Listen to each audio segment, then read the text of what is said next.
Merci pour ton acceptation. Bah, c'est plaisir. Donc, est-ce que tu peux te présenter justement pour nos internautes? Je m'appelle Martin Rézard, j'habite ici à Londres et je travaille dans le département des créatures. Je design, je sculpte et je crée des créatures pour le cinéma. Souvent, ce qu'on fait, c'est pas toujours, ça finit pas toujours à l'écran. Des fois, ça passe juste en vitesse. Il y a quelques créatures que j'avais fait pour une série télé Farscape, où là on en faisait beaucoup et comme il y avait peu d'argent, ils essayaient de les utiliser le mieux possible.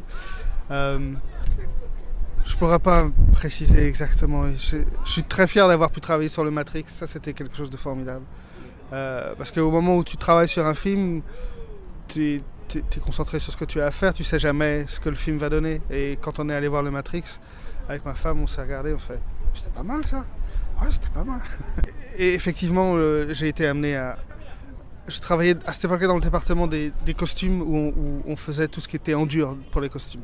Et donc on nous a amené le masque original de Dark Vador. On a essayé de ne pas le faire tomber. Et à partir des données qu'on avait, on a recréé un masque mis à jour en fait, qui était un peu plus symétrique que l'original, ce qui lui faisait perdre un peu de sa personnalité. Mais bon, c'était les choix de l'époque. Donc actuellement tu travailles sur les Star Wars. Quelle est la différence entre aujourd'hui et maintenant, parce qu'il y a le numérique qui arrive? On utilise des outils numériques nécessairement. Le département dont je fais partie, on fabrique des choses qui sont filmées, qui sont amenées sur le plateau, que ce soit des têtes animatroniques motorisées, que ce soit des marionnettes perfectionnées, que ce soit des maquillages. On fabrique des choses qui sont filmées en vrai. Mais on utilise énormément d'outils numériques dans le processus de création, de design. Moi, j'utilise un logiciel qui s'appelle ZBrush, dans lequel je modèle, et puis après je passe dans Photoshop, après avoir fait des croquis. On utilise de l'impression 3D, les mécaniciens utilisent de l'impression 3D pour créer certaines pièces qui vont intégrer à leur masque animatronique. Quel conseil tu donnerais aux jeunes qui veulent se lancer justement dans ce métier? Il ne faut pas avoir peur d'y aller, c'est possible. Moi, j'ai pas vraiment de formation artistique. J'étais nul à l'école. J'ai essayé d'être rockstar, ça n'a pas marché. Donc, j'ai fait de la sculpture, du moulage. Je crois que j'ai eu la chance d'avoir une passion.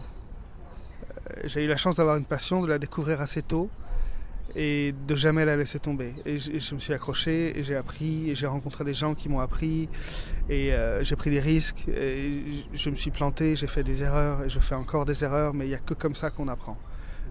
Et plus on fait d'erreurs, plus on apprend. J'ai appris dans des magazines, j'ai appris dans des livres. À l'époque où j'ai dû apprendre, il n'y avait pas ce flot d'informations qu'on a maintenant où des choses comme ce que tu es en train de faire existent. Moi, j'avais très peu de moyens pour apprendre ce que je voulais apprendre. Si j'avais eu la chance de pouvoir rencontrer quelqu'un, soit dans une conférence, soit directement, qui fait un métier auquel j'aspire et que je puisse discuter avec cette personne, lui poser des questions, l'écouter, parler de ses expériences, pour moi, ça aurait été un plus énorme.